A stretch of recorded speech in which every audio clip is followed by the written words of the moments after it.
তোমরা তাপের চ্যাপ্টার পড়েছো। আজকে তাপের এই যে কঠিন তরলের প্রসারণ, এই অংশে কঠিনের দৈর্ঘ্য প্রসারণাঙ্ক, ক্ষেত্রফল প্রসারণাঙ্ক আর আয়তন প্রসারণাঙ্কের মধ্যে সম্পর্ক প্রতিষ্ঠা পড়াবো। তাহলে কঠিনের তিন ধরনের প্রসারণাঙ্কের কথা তোমরা পড়েছো। একটা হচ্ছে দৈর্ঘ্য প্রসারণাঙ্ক, দ্বিতীয় ক্ষেত্র প্রসারণাঙ্ক, আর তৃতীয় হচ্ছে আয়তন প্রসারণাঙ্ক। এই তিন ধরনের প্রসারণাঙ্কের মধ্যে সম্পর্ক আমরা প্রতিষ্ঠা করব।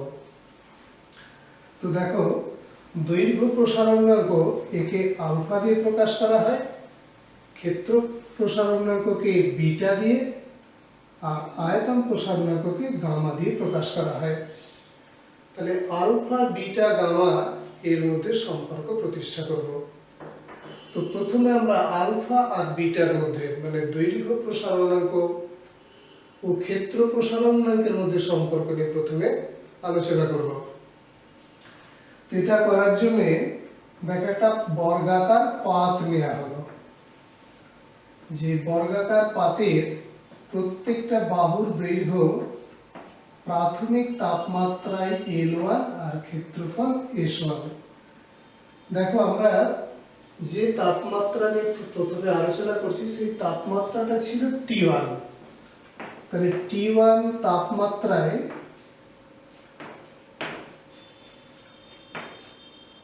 বর্গাকার পাতের প্রতিটি বাহুর দৈর্ঘ্য হচ্ছে L1। তাহলে পাতের প্রতিটি বাহুর দৈর্ঘ্য L1। ক্ষেত্রফল কত হবে?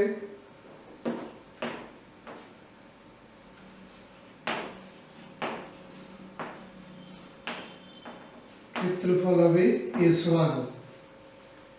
দেখো, S1 সমান L1 স্কয়ার হবে। যেহেতু বর্গাকার পাত, ক্ষেত্রফল হয় বাহুর দৈর্ঘ্যের স্কয়ার। তাহলে S1 সমান L1 স্কয়ার হলো। তাহলে এই অংশটা কি লেখা হবে? মনে করি একটি বর্গাকার পাত নেওয়া হলো।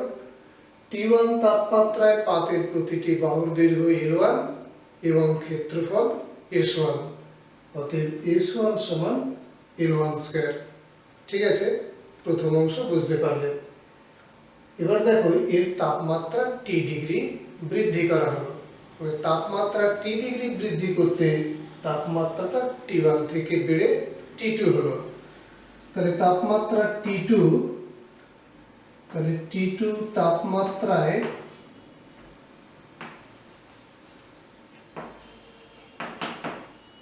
তখন প্রতিটি বাহুর দৈর্ঘ্য L2 আর ক্ষেত্রফল ধরো S2 হলো। তাহলে T2 তাপমাত্রায় প্রত্যেক বাহুর দৈর্ঘ্য হয়েছে L2 আর ক্ষেত্রফল হয়েছে S2। তাহলে লেখা যাবে S2 সমান L2 স্কয়ার। ঠিক আছে, তাহলে মনে করি পাতটির T2 তাপমাত্রায় দৈর্ঘ্য হয় L2 এবং ক্ষেত্রফল হয় S2। অতএব S2 সমান L2 স্কয়ার। ঠিক আছে, এবার দেখো এর তাপমাত্রা বৃদ্ধি কত হলো। তাপমাত্রা বৃদ্ধি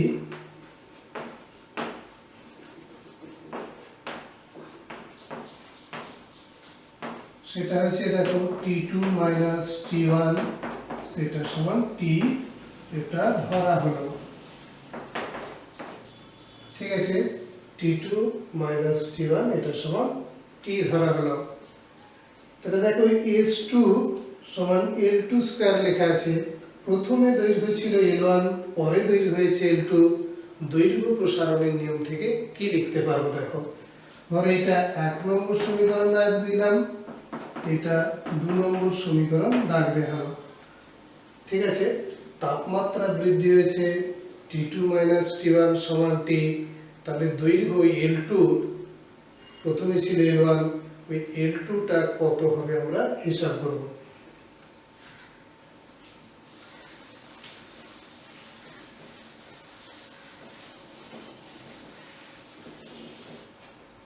দেখো এখানে একটা লেখা ছিল, এটা একটু দরকার হবে, ওই জন্য আমি আবার লিখে রাখি S1 সমান L1 স্কয়ার। এটা 1 নম্বর সমীকরণ ছিল। দেখো দৈর্ঘ্য প্রসারণের নিয়ম অনুসারে দৈর্ঘ্য প্রসারণের নিয়ম অনুসারে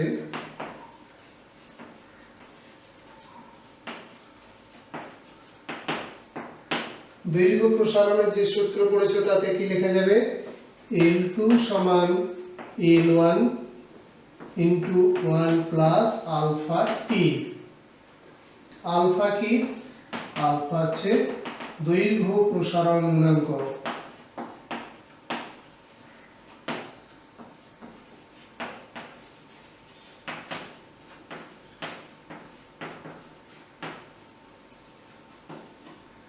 আলফা দৈর্ঘ্য প্রসারণাঙ্ক। তাহলে L2 সমান পাওয়া গেল L1 ইন্টু 1 প্লাস আলফা টি। দেখো S2 সমান L2 স্কয়ার লেখা আছে, তাহলে এখানে আমরা লিখব অতএব S2 সমান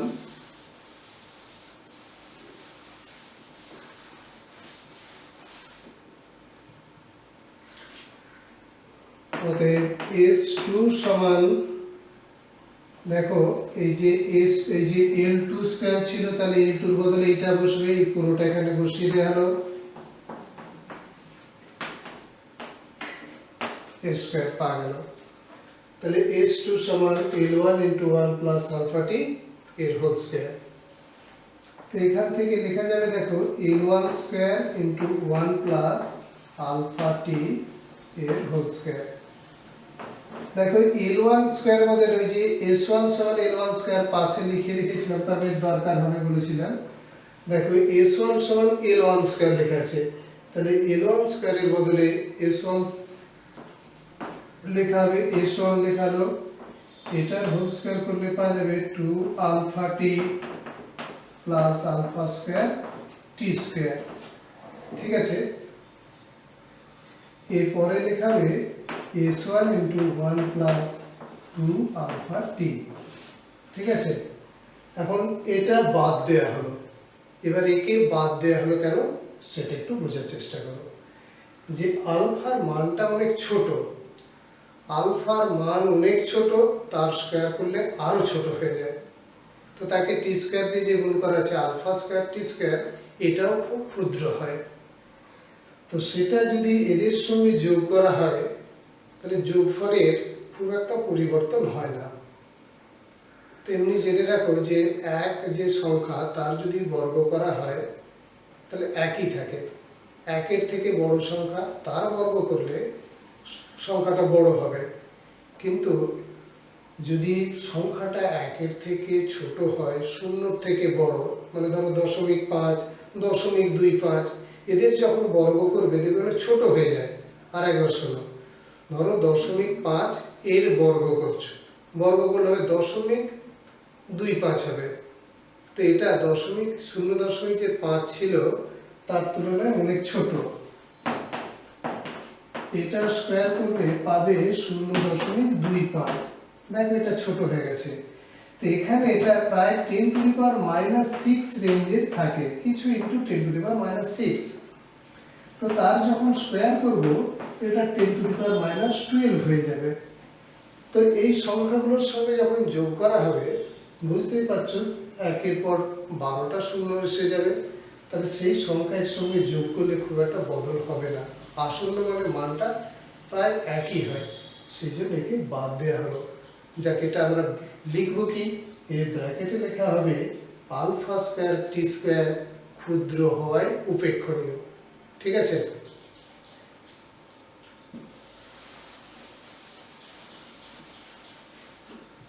তাহলে এখানে লেখা হবে আলফা স্কয়ার টি স্কয়ার ক্ষুদ্র হওয়ায়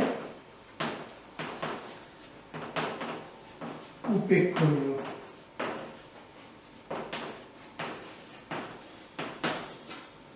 এরা ক্ষুদ্র হওয়ার জন্য এদেরকে কোনটায় বাদ গেল, আলফা স্কয়ার টি স্কয়ার। ঠিক আছে, তাহলে এখানে পাওয়া গেল, দেখো S2 সমান S1 ইন্টু 1 প্লাস 2 আলফা টি। কিন্তু আমরা ক্ষেত্রফল প্রসারণের নিয়ম পেয়েছি, এখানে যেমন দৈর্ঘ্য প্রসারণের নিয়ম অনুসারে এটা লিখেছি, তাহলে ক্ষেত্রফল প্রসারণের নিয়ম থেকে কি পাওয়া যাবে?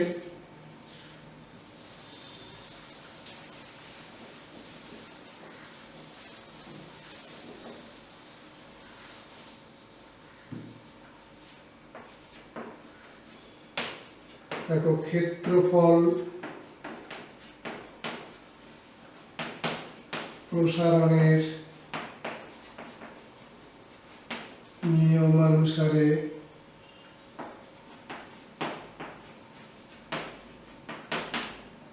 কি লেখা যাবে? S2 সমান S1 ইন্টু 1 প্লাস বিটা টি। এখানে বিটা কি? বিটা সমান ক্ষেত্র প্রসারণ গুণাঙ্ক।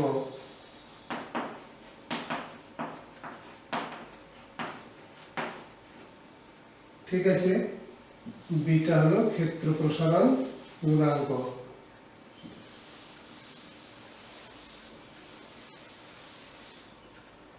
আচ্ছা, ওখানে 1 2 নাম দেওয়া ছিল, ধরো এটা 3 নম্বর দাগ দিলাম, এটা দিলাম 4 নম্বর। এবার দেখো 3 আর 4 তুলনা করে কি পাওয়া যাবে? 3 নম্বর সমীকরণ ও 4 নম্বর সমীকরণ তুলনা করে পাই 2 আলফা সমান বিটা, আলফা সমান বিটা বাই 2। কি বলা হলো? দেখো, এই যে 3 নম্বর সমীকরণ আছে, দেখো এটা 4 নম্বর সমীকরণ আমরা লিখেছি, এটা প্রসারণের নিয়ম অনুসারে।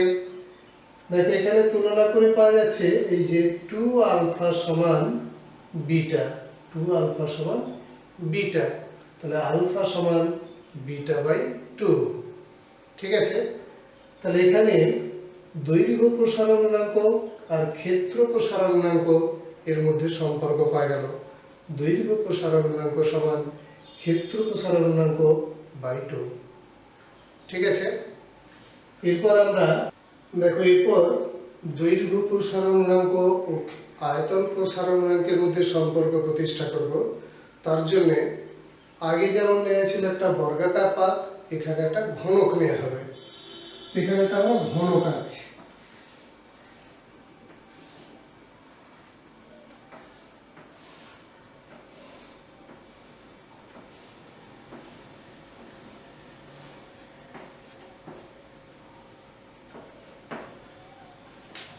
দেখো, T1 তাপমাত্রায় ঘনকের প্রতিটি বাহুর দৈর্ঘ্য, ঘনকের বাহুর দৈর্ঘ্য সমান L1 আর আয়তন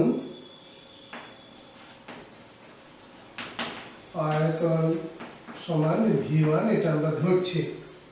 তাহলে V1 সমান L1 কিউব পাওয়া যাবে। তাহলে এটাকে লেখা হবে এইভাবে, মনে করি একটি ঘনক নেওয়া হলো। T1 তাপমাত্রায় ঘনকটির বাহুর দৈর্ঘ্য L1, ঘনকের প্রত্যেকটা বাহুর দৈর্ঘ্যই সমান হয়, তাহলে বাহুর দৈর্ঘ্য L1 বলা মানে প্রত্যেকটা বাহুর দৈর্ঘ্য L1। আর আয়তনটা ধরেছি V1, তাহলে V1 সমান L1 কিউব। এটা একটা সমীকরণ দাগ দেওয়া থাক। আগে অনেকগুলো দাগ হয়ে গেছে, কত পর্যন্ত হয়েছে? 4 পর্যন্ত, তাহলে এর দাগ নম্বর দেওয়া হলো 5। ঠিক আছে, তাহলে প্রত্যেকটা বাহুর দৈর্ঘ্য L1, আয়তন হলো V1, V1 সমান L1 কিউব। এবার T2 তাপমাত্রা, মানে তাপমাত্রা T ডিগ্রি বাড়িয়ে T2 করা হয়েছে, তাহলে T2 তাপমাত্রায় ঘনকের বাহুর দৈর্ঘ্য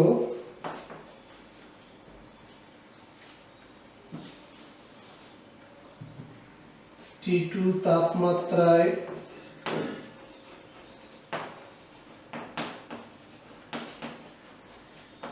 ঘনকের বাহুর দৈর্ঘ্য L2, তাহলে আয়তন তখন আয়তনটা তখন V2 সমান হবে L2 কিউব। ঠিক আছে, তাহলে আয়তন হলো L2 কিউব। তাপমাত্রা বৃদ্ধি T2 মাইনাস T1 সমান T, এটা হলো তাপমাত্রা বৃদ্ধি। তাপমাত্রা বৃদ্ধি T2 মাইনাস T1 সমান T ধরা হলো। তাহলে দেখো L2 সমান হবে L1 ইন্টু 1 প্লাস আলফা টি, এটা আগে বলা আছে, এই অংশে আগে প্রথমে ছিল দেখেছো, তাহলে এটা আমরা জানি। তাহলে V2 সমান হবে এই যে L2 কিউব, তার মানে L1 into 1 plus alpha t এর কিউব। ঠিক আছে, L2 এর বদলে L1 এর মান বসিয়ে দেওয়া আছে, সমান L1 cube into 1 plus alpha t এর কিউব। ঠিক আছে, তাহলে এই অংশের কিউব করা আছে, কিউবটা এর কিউব আর এটা কিউব। এবার এটা ভেঙে কি হবে আমরা হিসাব করব। ঠিক আছে,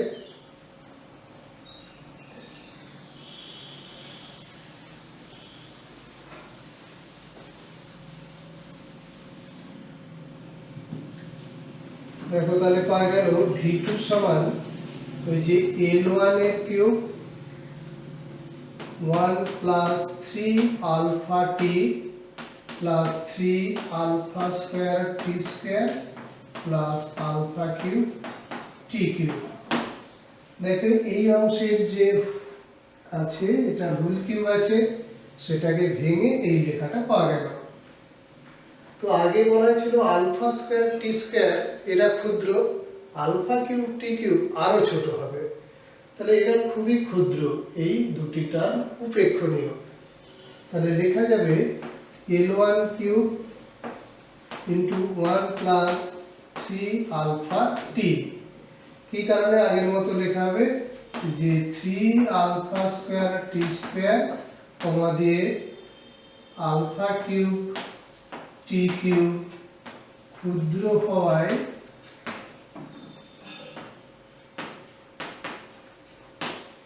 উপেক্ষণীয়।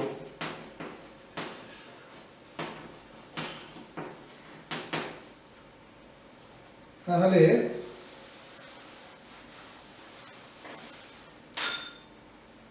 Alpha square t square alpha cube t cube এরা ক্ষুদ্র, তাই এদেরকে বাদ দিয়ে দেওয়া হচ্ছে। এবার দেখো L1 কিউব এর বদলে V1 লেখা ছিল, এখানে মোছা হয়ে গেছে, কিন্তু দেখবে L1 কিউব সমান যেটা 5 নম্বর সমীকরণ দিয়েছিলাম যে V1 সমান L1 কিউব ছিল, তাহলে এটা V1 ইন্টু 1 প্লাস 3 আলফা টি। ঠিক আছে, তাহলে V2 সমান V1 ইন্টু 1 প্লাস 3 আলফা টি পাওয়া গেল। দেখো এখানে V2 ছিল, এটাকে 6 নম্বর সমীকরণ দাগ দিলাম। ঠিক আছে, এবার দেখো দৈর্ঘ্য প্রসারণের নিয়ম থেকে L2 সমান L1 ইন্টু 1 প্লাস আলফা টি যেমন লেখা হয়েছে, আয়তন প্রসারণের নিয়ম অনুসারে কি লেখা যাবে?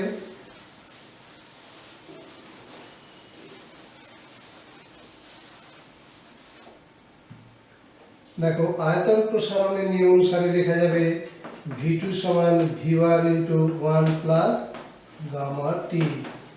এখানে গামা কি? আয়তন প্রসারণ গুণাঙ্ক, গামা সমান আয়তন প্রসারণ গুণাঙ্ক।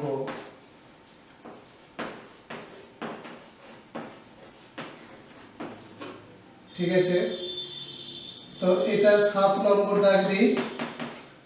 দেখো 6 আর 7 তুলনা করে পাওয়া যাবে 6 ও 7 তুলনা করে কি পাবো? 3 আলফা সমান গামা, 3 আলফা সমান গামা, তাহলে আলফা সমান গামা বাই 3। তাহলে দেখো এই যে ছিল V2 সমান V1 into 1 plus 3 alpha t, আর আয়তন প্রসারণের নিয়ম অনুসারে এই সূত্র এই দুটো তুলনা করে পাওয়া যাচ্ছে 3 আলফা সমান গামা। দেখো বাকি সব মিলে গেছে একসঙ্গে, শুধু এই জায়গায় বদল আছে। তাহলে 3 আলফা সমান গামা, আলফা সমান গামা বাই 3। আর আগে কি পাওয়া গেছিল? আলফা সমান বিটা বাই 2। তাহলে আগে জানা গেছিল আলফা সমান বিটা বাই 2, এখন পাওয়া গেল আলফা সমান গামা বাই 3। তো দৈর্ঘ্য প্রসারণাঙ্ক আয়তন প্রসারণাঙ্ককে 3 দিয়ে ভাগ করে পাওয়া যাবে। তাহলে আলফা বিটা গামার মধ্যে সম্পর্ক কি লেখা যাবে?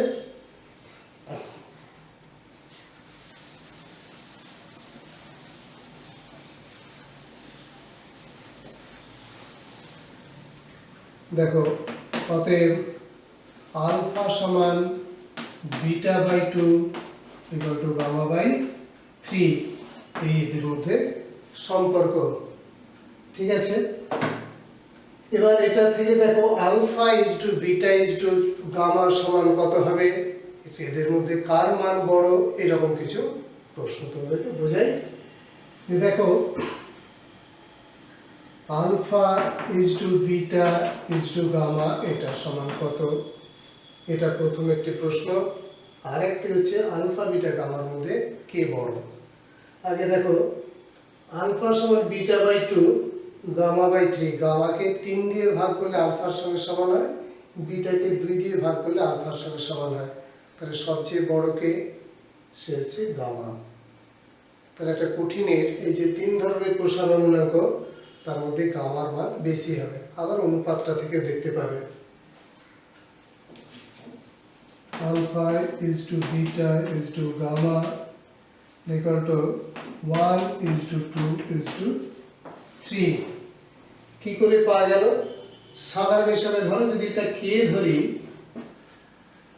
তাহলে আলফা বিটা গামা, ধরো সহজে বোঝা যাবে এটা কে ধরেছি, তাহলে আলফার বদলে কে বসবে। আলফা, দেখো আলফা সমান কে, বিটা সমান 2k, আর গামা সমান 3k।